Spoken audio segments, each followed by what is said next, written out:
ہرقل شاہ روم نے قریش کے قافلے میں ایک آدمی بلانے کو بھیجا، اور اس وقت یہ لوگ تجارت کے لیے ملک شام گئے ہوئے تھے، اور یہ وہ زمانہ تھا جب رسول اللہ صلی اللہ علیہ وسلم نے قریش اور ابو سفیان سے ایک وقتی عہد کیا ہوا تھا۔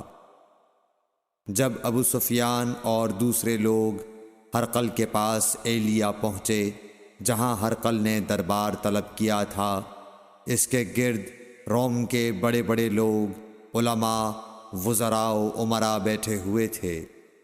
ہرقل نے ان کو اور اپنے ترجمان کو بلوایا، پھر ان سے پوچھا کہ تم میں سے کون شخص مدعی رسالت کا زیادہ قریبی عزیز ہے؟ ابو سفیان کہتے ہیں کہ میں بول اٹھا کہ میں اس کا سب سے زیادہ قریبی رشتہ دار ہوں۔ یہ سن کر ہرقل نے حکم دیا کہ اس ابو سفیان کو میرے قریب لا کر بٹھاؤ اور اس کے ساتھیوں کو اس کی پیٹھ کے پیچھے بٹھا دو۔ پھر اپنے ترجمان سے کہا کہ ان لوگوں سے کہہ دو کہ میں ابو سفیان سے اس شخص یعنی محمد صلی اللہ علیہ وسلم کے حالات پوچھتا ہوں، اگر یہ مجھ سے کسی بات میں جھوٹ بول دے تو تم اس کا جھوٹ ظاہر کر دینا۔ ابو سفیان کا قول ہے کہ خدا کی قسم اگر مجھے یہ غیرت نہ آتی کہ یہ لوگ مجھ کو جھٹلائیں گے تو میں آپ صلی اللہ علیہ وسلم کی نسبت ضرور غلط گوئی سے کام لیتا۔ خیر، پہلی بات جو ہرقل نے مجھ سے پوچھی وہ یہ کہ اس شخص کا خاندان تم لوگوں میں کیسا ہے؟ میں نے کہا وہ تو بڑے اونچے عالی نسب والے ہیں۔ کہنے لگا اس سے پہلے بھی کسی نے تم لوگوں میں ایسی بات کہی تھی؟ میں نے کہا نہیں۔ کہنے لگا اچھا اس کے بڑوں میں کوئی بادشاہ ہوا ہے؟ میں نے کہا نہیں۔ پھر اس نے کہا بڑے لوگوں نے اس کی پیروی اختیار کی ہے یا کمزوروں نے؟ میں نے کہا نہیں، کمزوروں نے۔ پھر کہنے لگا اس کے تابعدار روز بڑھتے جاتے ہیں یا کوئی ساتھی پھر بھی جاتا ہے؟ میں نے کہا نہیں۔ کہنے لگا کیا اپنے اس دعوی نبوت سے پہلے کبھی کسی بھی موقع پر اس نے جھوٹ بولا ہے؟ میں نے کہا نہیں، اور اب ہماری اس سے صلح کی ایک مقررہ مدت ٹھہری ہوئی ہے، معلوم نہیں وہ اس میں کیا کرنے والا ہے۔ ابو سفیان کہتے ہیں میں اس بات کے سوا اور کوئی جھوٹ اس گفتگو میں شامل نہ کر سکا۔ ہرقل نے کہا کیا تمہاری اس سے کبھی لڑائی بھی ہوئی ہے؟ ہم نے کہا کہ ہاں۔ بولا پھر تمہاری اور اس کی جنگ کا کیا حال ہوتا ہے؟ میں نے کہا لڑائی ڈول کی طرح ہے، کبھی وہ ہم سے میدان جنگ جیت لیتے ہیں اور کبھی ہم ان سے جیت لیتے ہیں۔ ہرقل نے پوچھا وہ تمہیں کس بات کا حکم دیتا ہے؟ میں نے کہا وہ کہتا ہے کہ صرف ایک اللہ ہی کی عبادت کرو، اس کا کسی کو شریک نہ بناؤ، اور اپنے باپ دادا کی شرک کی باتیں چھوڑ دو، اور ہمیں نماز پڑھنے، سچ بولنے، پرہیزگاری اور صلہ رحمی کا حکم دیتا ہے۔ یہ سب سن کر پھر ہرقل نے اپنے ترجمان سے کہا کہ ابو سفیان سے کہہ دے کہ میں نے تم سے اس کا نسب پوچھا تو تم نے کہا کہ وہ ہم سے عالی نسب ہے، اور پیغمبر اپنی قوم میں عالی نسب ہی بھیجے جایا کرتے ہیں۔ میں نے تم سے پوچھا کہ دعوی نبوت کی یہ بات تمہارے اندر اس سے پہلے کسی اور نے بھی کہی تھی؟ تو تم نے جواب دیا کہ نہیں۔ تب میں نے اپنے دل میں کہا کہ اگر یہ بات اس سے پہلے کسی اور نے کہی ہوتی تو میں سمجھتا کہ اس شخص نے بھی اسی بات کی تقلید کی ہے جو پہلے کہی جا چکی ہے۔ میں نے تم سے پوچھا کہ اس کے بڑوں میں کوئی بادشاہ بھی گزرا ہے؟ تو تم نے کہا کہ نہیں۔ تو میں نے دل میں کہا کہ ان کے بزرگوں میں سے کوئی بادشاہ ہوا ہوگا تو کہہ دوں گا کہ وہ شخص اس بہانے اپنے آباء و اجداد کی بادشاہت اور ان کا ملک دوبارہ حاصل کرنا چاہتا ہے۔ اور میں نے تم سے پوچھا کہ اس بات کے کہنے یعنی پیغمبری کا دعویٰ کرنے سے پہلے تم نے کبھی اس کو دروغ گوئی کا الزام لگایا ہے؟ تم نے کہا کہ نہیں۔ تو میں نے سمجھ لیا کہ جو شخص آدمیوں کے ساتھ دروغ گوئی سے بچے وہ اللہ کے بارے میں کیسے جھوٹی بات کہہ سکتا ہے۔ اور میں نے تم سے پوچھا کہ بڑے لوگ اس کے پیرو ہوتے ہیں یا کمزور آدمی؟ تم نے کہا کمزوروں نے اس کی اتباع کی ہے۔ تو دراصل یہی لوگ پیغمبروں کے متبعین ہوتے ہیں۔ اور میں نے تم سے پوچھا کہ اس کے ساتھی بڑھ رہے ہیں یا کم ہو رہے ہیں؟ تم نے کہا کہ وہ بڑھ رہے ہیں، اور ایمان کی کیفیت یہی ہوتی ہے حتیٰ کہ وہ کامل ہو جاتا ہے۔ اور میں نے تم سے پوچھا کہ آیا کوئی شخص اس کے دین سے ناخوش ہو کر مرتد بھی ہو جاتا ہے؟ تم نے کہا نہیں۔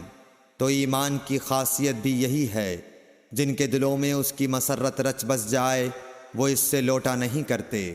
اور میں نے تم سے پوچھا کہ آیا وہ کبھی عہد شکنی کرتے ہیں؟ تم نے کہا نہیں۔ پیغمبروں کا یہی حال ہوتا ہے، وہ عہد کی خلاف ورزی نہیں کرتے۔ اور میں نے تم سے کہا کہ وہ تم سے کس چیز کے لیے کہتے ہیں؟ تم نے کہا کہ وہ ہمیں حکم دیتے ہیں کہ اللہ کی عبادت کرو، اس کے ساتھ کسی کو شریک نہ ٹھہراؤ، اور تمہیں بتوں کی پرستش سے روکتے ہیں، سچ بولنے اور پرہیزگاری کا حکم دیتے ہیں۔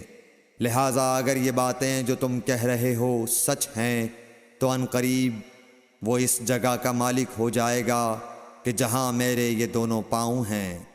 مجھے معلوم تھا کہ وہ پیغمبر آنے والا ہے، مگر مجھے یہ معلوم نہیں تھا کہ وہ تمہارے اندر ہوگا۔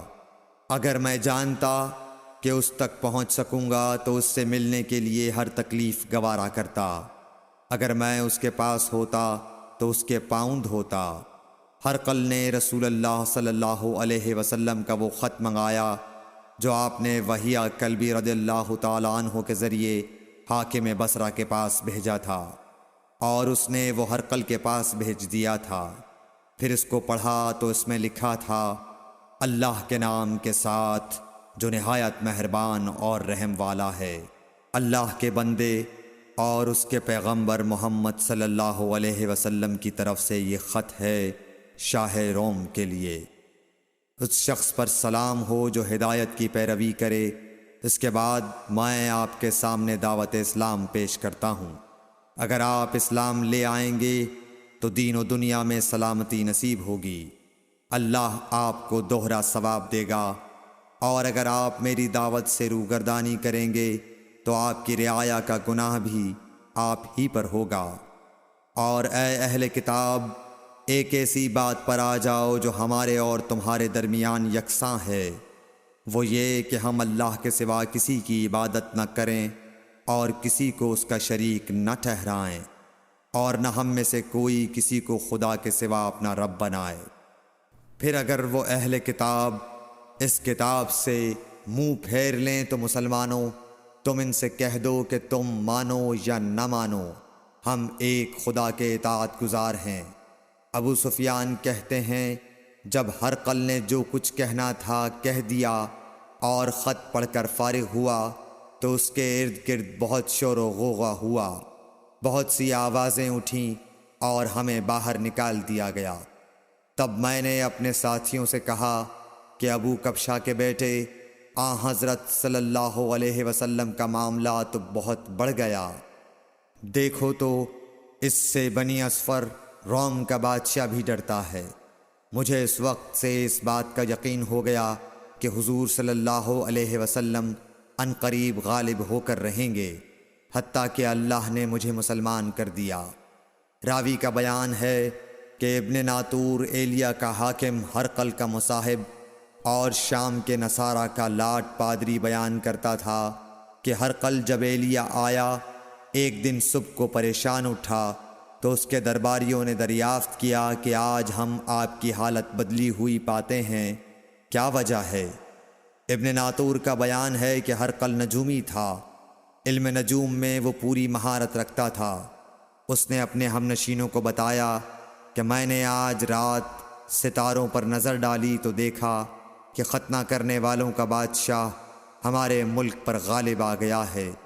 بھلا اس زمانے میں کون لوگ ختنہ کرتے ہیں؟ انہوں نے کہا کہ یہود کے سوا کوئی ختنہ نہیں کرتا، سو ان کی وجہ سے پریشان نہ ہوں۔ سلطنت کے تمام شہروں میں یہ حکم لکھ بھیجیے کہ وہاں جتنے یہودی ہوں سب قتل کر دیے جائیں۔ وہ لوگ انہی باتوں میں مشغول تھے کہ ہرقل کے پاس ایک آدمی لایا گیا جسے شاہ غسان نے بھیجا تھا۔ اس نے رسول اللہ صلی اللہ علیہ وسلم کے حالات بیان کیے۔ جب ہرقل نے سارے حالات سن لیے تو کہا کہ جا کر دیکھو وہ ختنہ کیے ہوئے ہے یا نہیں۔ انہوں نے اسے دیکھا تو بتلایا کہ وہ ختنہ کیا ہوا ہے۔ ہرقل نے جب اس شخص سے عرب کے بارے میں پوچھا تو اس نے بتلایا کہ وہ ختنہ کرتے ہیں۔ تب ہرقل نے کہا کہ یہی محمد صلی اللہ علیہ وسلم اس امت کے بادشاہ ہیں جو پیدا ہو چکے ہیں۔ پھر اس نے اپنے ایک دوست کو رومیہ خط لکھا اور وہ بھی علم نجوم میں ہرقل کی طرح ماہر تھا۔ پھر وہاں سے ہرقل حمص چلا گیا۔ ابھی حمص سے نکلا نہیں تھا کہ اس کے دوست کا خط اس کے جواب میں آ گیا۔ اس کی رائے بھی حضور صلی اللہ علیہ وسلم کے ظہور کے بارے میں ہرقل کے موافق تھی کہ محمد صلی اللہ علیہ وسلم واقعی پیغمبر ہیں۔ اس کے بعد ہرقل نے روم کے بڑے آدمیوں کو اپنے حمص کے محل میں طلب کیا اور اس کے حکم سے محل کے دروازے بند کر لیے گئے۔